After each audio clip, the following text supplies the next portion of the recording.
السلام عليكم. النهاردة ان شاء الله هنعمل وصفة بالبطاطس بطريقة تحفة جدا. تعالوا بقى نسمي الله ونشوف عملنا طبق البطاطس الجميل ده ازاي.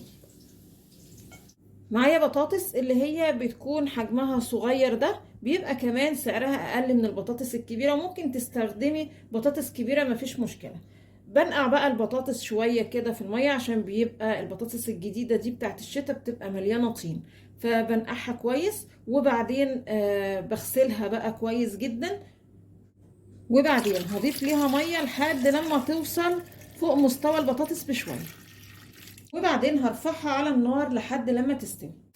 بعد ما سلقت البطاطس وقشرتها، لو البطاطساية عندك صغيرة بتكتفي ان انت تقطعيها نصين، ولو هي كبيرة شوية معاكي بتقطعيها بقى ايه كذا جزء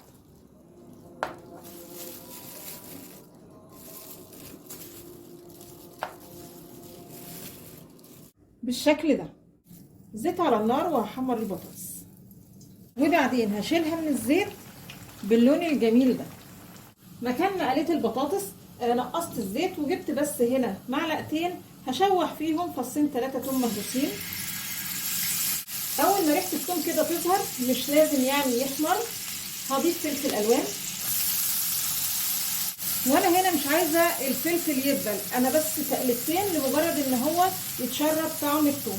بعد كده هضيف التوابل، فلفل اسمر وحاجه بسيطه بصل بودر وبابريكا وكمون. تقدري تحطي التوابل اللي انت عايزاها، وهظبط الملح. تمام قوي كده، هطفي على كده. بعد ما طفيت هضيف شويه بقدونس كده، او ممكن تحطي كزبره او شبت اللي يريحك، او تشكيله خضره برضو حسب مزاجك. هقلبهم مع بعض. تمام قوي كده. بعد كده هجيب البطاطس وهضيف عليها المكونات اللي احنا شوحناها، وعشان البطاطس ما تتكسرش هقلبها بس كده بان انا احرك الطبق، مش هقلب بمعلقه.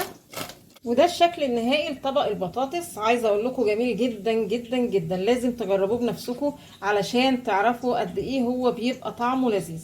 يا رب النهارده الوصفه البسيطه دي تكون عجبتكم، وانتظرونا بفيديو جديد، وما تنسوش الاشتراك بالقناه.